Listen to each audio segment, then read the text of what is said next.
मामन राज की जय। जय हो। रतन कंठावकर महाग्रंथ की जय। हिंदवाणी माता की जय। आचार्य समंतभद्र के द्वारा ये विरचित ग्रंथ रतन कंठावकाचार में श्रावकों के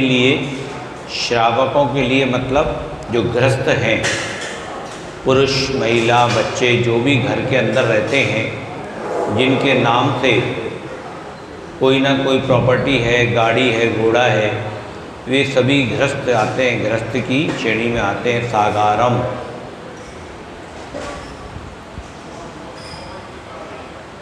क्या हो गया? आचार्य भगवान ने श्रावकों के ऊपर बहुत बड़ा उपकार किया। पंचम काल में पापों की आवृत्ति इतनी ज़्यादा हो जाएगी कि श्रावक या जो मनुष्य है वो विवेकहीन हो जाएगा। तो उसको आचार्य भगवान ने इस ग्रंथ के द्वारा समझाया कि किस तरह तुम्हें इन पापों से बचना है, अपने जीवन में पापों के आश्रमों को रोकना है। उसके लिए आचार्य भगवान ने श्रावक को 5 अणुव्रत, 3 गुणव्रत और 4 शिक्षाव्रत बताए। ये 12 व्रत, 12 प्रकार की 3 स्तरीय सुरक्षा बताई कि पहले तो 5 अणुव्रत बताए। अणुव्रत का मतलब होता है छोटे छोटे व्रत,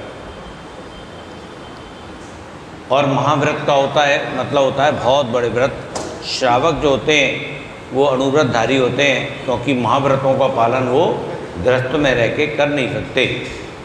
इसलिए उनको पहले 5 अणुव्रत बताए कि हिंसा नहीं करना, झूठ नहीं बोलना, चोरी नहीं करना, कुशील नहीं करना और परिग्रह नहीं करना। ये 5 अणुव्रत बताए। पहले 5 पहरेदार, 5 बॉडीगार्ड उसके चारों तरफ खड़े कर दिए, और फिर उसके अतिचार का मतलब उल्लंघन। जैसे कोई रेखा होती है, रेखा खींच दी जाए और आपसे ये कह दिया जाए कि इस रेखा को आपको अंदर ही रहना है, इसको पार नहीं करना, लेकिन अविवेक से या अनविज्ञता से आपका पैर उस रेखा पे पड़ गया, तो वापस आ जाओ, प्रायश्चित कर लो, जाप दे लो, उस चीज़ को जान लो, तो वो व्रत भंग नहीं होते हैं। जो अणुव्रत है वो भंग नहीं होंगे। लेकिन यदि अनाचार किया तो अनाचार करने पर अतिचार जाने उल्लंघन, छोटा सा उल्लंघन, दोष जिसे बोलते हैं, दोष लगना, तो वो नष्ट नहीं होता। अनाचार व्रतों को नष्ट कर देता है, जो भी व्रत लिए हैं। अतिचार ऐसे समझो, जैसे कोई फल है, फल में कहीं कोई धब्बा लग गया तो उसको उतने हिस्से को काट के बाकी का फल खाया जा सकता है, या उसको कहीं कोई वस्तु है उसमें निशान लग गया, कपड़े में निशान लग गया, तो उसको साफ किया जा सकता है। लेकिन ऐसा निशान जिसको साफ ही नहीं किया जा सकता, ऐसा वस्त्र जो इतना खराब हो गया कि अब उसको पहना ही नहीं जा सकता, उसको फेंकना ही पड़ेगा, तो वो होता है अनाचार। उसका विशेष ध्यान रखा जाता है। तो इसलिए जो अतिचार हैं उनको ध्यान रखना पड़ेगा कि हमारे व्रतों में अतिचार तो नहीं लग रहे। यदि 5 अणुव्रतों के द्वारा पापों का आश्रम नहीं रुक रहा, तो उन्होंने 3 गुण व्रत बता दिए सहयोग करने के लिए अणुव्रतों को। जैसे होता ना कि पहले 5 बॉडीगार्ड हैं, उसके पीछे 3 और खड़े हुए हैं उसका सहयोग करने के लिए। ऐसे ही अणुव्रत के पीछे गुणव्रत खड़े हुए हैं 3, वो अणुव्रत को विखंडित होने से रोकते हैं। ऐसे 3 गुणव्रत श्रावक को बताए, और फिर उसके बाद पीछे 4 शिक्षाव्रत रूपी पहरेदार खड़े कर दिए कि यदि अणुव्रत से भी पापों का आश्रम नहीं रुके, शिक्षाव्रत से भी, गुणव्रत से भी कुछ उल्लंघन होने का आश्रय हो, तो उन्होंने कहा कि शिक्षाव्रत ये तुम्हें बताएंगे, और बचाएंगे ही नहीं, तुम्हारे महाव्रतों की नींव भी रखेंगे। ऐसे ये 12 व्रत हमारे आचार्य भगवान ने एक श्रावक को बताए कि यदि तुम इन पहरेदारों को अपने इर्द गिर्द रखेंगे तो आप इन पापों से बचे रहेंगे। हिंसा के व्रत पर उन्होंने सबसे ज़्यादा जोर दिया। हिंसा 4 तरह की बताई। संकल्पी हिंसा, दूसरी कौन कौन सी बताई थी, भूल गए, याद है? 4 प्रकार की, संकल्पी हिंसा, आरंभी हिंसा और बताओ, संकल्पी, आरंभी, उद्यमी, व्यापारिक हिंसा और चौथी विरोधी हिंसा। ये 4 हिंसा बताए। आचार्य भगवान ने कहा कि पहली जो संकल्पी हिंसा है उससे बचो। संकल्प करके कोई भी हिंसा मत करो। सबसे ज़्यादा दोष, सबसे ज़्यादा पाप संकल्पी हिंसा में लगता है। उन्होंने पुरुष के लिए और महिलाओं के लिए, दोनों के लिए, विशेषकर जो आरंभी हिंसा है वो स्त्रियों के लिए बताई कि उदाहरण के लिए जैसे सुबह सुबह उठे और किचन में जाके सीधा लाइटर उठाया और खट खट खट खट चूल्हा जला दिया। अब उसके अंदर कोई जीव बैठा है, नहीं बैठा है, कोई छिपकली आके बैठी है या कोई छोटा बच्चा उनका बैठा हुआ है, क्योंकि बर्नल में छेद होते हैं, तो वो आसपास आके बैठ गए। आपने विवेक का प्रयोग नहीं किया और जाके सीधे उसको जला दिया तो आपको दोष लगेगा। चाहे उसमें जीव हो चाहे नहीं हो, आपको हिंसा का दोष लगेगा। चाहे जीव हो, क्योंकि आपके अंदर दया भाव नहीं था, आपने प्रयत्न नहीं किया, उसमें कोई अपना विवेक नहीं लगाया, दया भाव नहीं दिखाया कि उसके अंदर जीव है नहीं है। उसके उलट यदि आपने चूल्हा जलाने से पहले उसको अच्छी तरह खड़खड़ा लिया, झड़कार लिया, साफ कर लिया, भले ही उसके अंदर जीव नहीं है, तब भी आपको पुण्य का बंध होगा।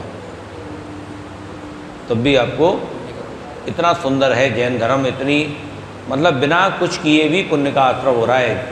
और जरा भी आपने उसमें अपना विवेक नहीं लगाया, कहीं भी उठ गए, कहीं भी बैठ गए, चलो तो ज़मीन देख के चलो, ऐसा नहीं मुनि महाराज जी देख के चलेंगे। हमारा भी फर्ज बनता है, हमारा भी ये धर्म कहता है कि जो त्रस्त जीव हैं उनकी हिंसा से बचो। 2 इंद्रिय, 3 इंद्रिय, 4 इंद्रिय, 5 इंद्रिय, इस प्रकार के जो जीव हैं उनकी हिंसा से बचो।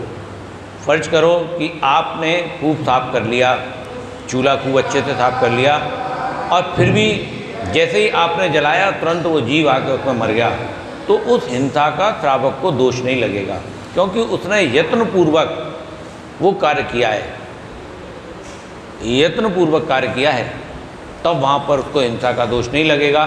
भले ही उसमें कोई जीव आके उस समय जलते ही आके मर जाए। आपने तो पूरा प्रयास किया कि भाग जाएं, चले जाएं, लेकिन आपने प्रयास ही नहीं किया, भले ही उसमें जीव नहीं है, फिर भी आपको हिंसा का दोष लगेगा। इसलिए हमें अपनी जो आरंभी हिंसा है, जो भी घर गृहस्थी के कार्य हैं, जितने भी कार्य हैं, जैसे कोई मेज़ साफ़ करनी है तो सीधे गीले कपड़े से साफ़ मत करो। कोई टेबल साफ़ करनी है, कोई कुर्सी साफ़ करनी है, एक सूखा कपड़ा लो, एक गीला कपड़ा लो। सुबह मंदिर में आएंगे तो पुजारी ऐसे ही साफ़ करते हैं, पहले सूखे कपड़े से फटकारते हैं, फिर गीले कपड़े से पहुँचते हैं। ऐसे ही हम घर में सफाई करें तो पहले सूखे कपड़े से फटकारें। ऐसे ही जैसे कोई खिड़की है बहुत दिनों तक खुली नहीं, उसको खोलना है या बंद करना है, तो पहले उसको खटखटा लें, देखें कोई जीव तो नहीं, ऐसा तो नहीं खोलने से मर जाए, बहा दो। तो ये भाव जब तक श्रावक के अंदर दया के भाव नहीं होंगे, यत्नपूर्वक कार्य नहीं करेगा, उसकी दृष्टि ऐसी नहीं होगी कि मेरे कारण किसी भी त्रस्त जीव की हिंसा नहीं हो, तो उसका अहिंसा गुण व्रत का पालन नहीं होगा, उस अहिंसा व्रत में दोष लग जाएंगे। ऐसे ही उन्होंने अतिचार बताए, 5 अतिचार इसके: बंधन, छेदन, बंधन, ताड़न और अतिभोज और कम भोजन देना। ऐसे 5 अतिचार याद हैं? भूल गए? ये 5 अतिचार बताए, इनसे भी अहिंसा अणुव्रत में दोष लगता है। जैसे कोई जानवर है तो उसको ऐसे मत बांधो कि वो, उसको इतनी बुरी तरह बांध दिया ना वो चल पड़ रहा है, ना उठ सक रहा है, ना बैठ सक रहा है, और बहुत ही बुरी तरह उसका बंधन कर दिया। ऐसा छेदन मत करो कि उसकी वजह से उसको बहुत पीड़ा हो। ताड़न, उसको इतना मत मारो बेवजह। दूसरा, बोझा 50 किलो ले जा सकता है, आपने 70 किलो रख दिया।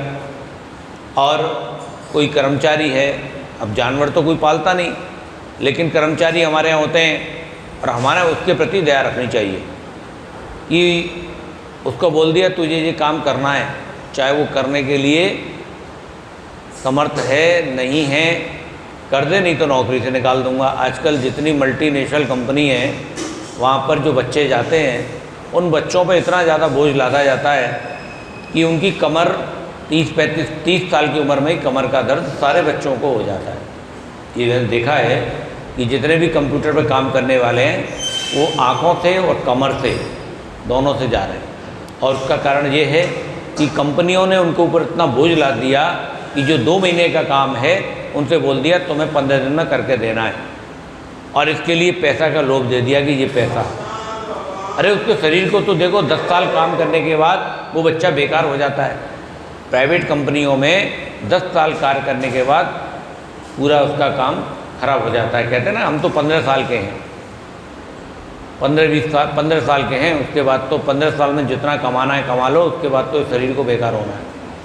तो ये जो क्षमता से अधिक, ये भी हिंसा में अत्याचार है। ऐसे ही भोजन, कोई कर्मचारी तुम्हारे पास काम कर रहा है, उसके भोजन का समय हो गया, बोला साहब खाना खा लूँ, बोले नहीं पहले ये काम ख़त्म कर, पहले तुझे जो काम दिया उस काम को ख़त्म कर, उसके बाद भोजन खाना। या अपनी तरफ से भोजन का डिस्ट्रीब्यूशन हो रहा है तो उसकी भूख तो 10 रोटी की है, बोले तेरे को तो 5 रोटी मिलेगी, हमारे यहाँ तो 5 ही मिलती है, तो भूख से कम उसको देना। ऐसे ये अत्याचार, अहिंसा, अणुव्रत को दोषित करते हैं, दोष लगाते हैं। इन सभी व्रतों का हमको ध्यान रखना चाहिए। ऐसे ही अहिंसा के बाद झूठ, उसकी भी चर्चा की कि ऐसा झूठ ना बोलें, ऐसा सत्य ना बोलें। झूठ तो बोलना ही नहीं है, लेकिन ऐसा भी सत्य ना बोलें जो दूसरों के मन में कसाय पैदा कर दे, गिलानी पैदा कर दे, समाज में नीचा देखने को मजबूर कर दे। कि ऐसा नहीं, अहंकार भी हो जाता है। सत्यवादी को अहंकार बहुत जल्दी होता है। देखो जी, मैं तो सत्य बोलता हूँ, किसी को अच्छा लगे तो लगे, बुरा लगे तो लगे, मुझे कोई फर्क नहीं पड़ता, मैं तो सत्य बोलता हूँ। सत्य अणुव्रत इसकी अनुमति नहीं देता। सत्य अणुव्रत कहता है ये अत्याचार है, उल्लंघन है, दोष है। ऐसा कोई भी सत्य मत बोलो जो दूसरे को नीचा दिखाने वाला हो, दूसरे का अपमान करने वाला हो, दूसरे की गिलानी करने वाला हो, समाज में उसका अपयश करने वाला हो। ऐसा कोई भी वाणी मत बोलो। यदि बोलनी पड़े तो दूसरी तरीके से बोलो। जैसा उदाहरण के लिए आता है, वो तो किसी की आँख खराब है, अरे तो काना है, तो ऐसे बोलना हो। दूसरा की एक आँख अच्छे से कार्य नहीं कर रही है, ऐसा लगता है, तो इस तरह से बात को कहना कि सामने वाले को बुरा भी न लगे, तुम्हारी भी सत्यता प्रकट हो, तो ये सत्य, इसका भी हमें ध्यान रखना है। तो अहिंसा, झूठ, चोरी, किसी की भी वस्तु जिसका वो अधिकारी हो बिना उससे पूछे नहीं लेना। कुशील का मतलब आप भली भांति समझते हो कि किसी भी परिस्थिति में कोई भी राग भाव नहीं रखना, कुशील। और परिग्रह का मतलब ऐसा परिग्रह नहीं रखना जो हमें धर्म से भ्रष्ट कर दे, हमारी आत्मा को अशांत कर दे, मन को अशांत कर दे। परिग्रह उतना ही रखना है जितनी आवश्यकता है, आवश्यकता से अधिक परिग्रह नहीं। मैं तो तृष्णा कभी शांत नहीं होती, ये कभी भी कितना भी धन आ जाए इंसान के पास, लेकिन वो कभी भी संतुष्ट होने वाला नहीं है। तो यहाँ पर आचार्य भगवान ने बताया कि परिग्रह का भी ध्यान रखना है। और हमारा यहाँ पर आज समय हो गया, कल हम पढ़ेंगे असत्य के बारे में, डिटेल से दी हुई है, चोरी के बारे में। नीतम व पतितम व सुविस्तृतम व परस्मविशिष्टतम न हराति यत्रम च दत्ते तद्कृत्य चौर्यादुपरामरणम। जो रखी हुई, गिरी हुई, भूली हुई और बिना दी हुई अन्य वस्तु को न लेता है और न दूसरे के लिए न देता है, उसकी वह क्रिया स्थूल चोरी से परित्याग अचौर अणुव्रत है। स्थूल का मतलब होता है कि ऐसा कार्य जो सबको देखने में आए। एक होता है स्थूल, एक होता है सूक्ष्म। हमें आचार्य भगवान ने स्थूल क्रियाओं के बारे में बताया है कि ऐसे मोटे मोटे कार्य जिसके करने से समाज प्रभावित होता है, समाज को देखने में आता है। किसी भी कार्य को करने से वो कार्य होता है तो उसको स्थूल कार्य कहा गया है। और एक गृहस्थ को स्थूल, ऐसे स्थूल दोषों से बचने के लिए बताया गया है। बोले शांतिनाथ भगवान की। या वाणी के ज्ञान ते पूजय लोकालोक वाणी मस्तक सदा दे पूरो।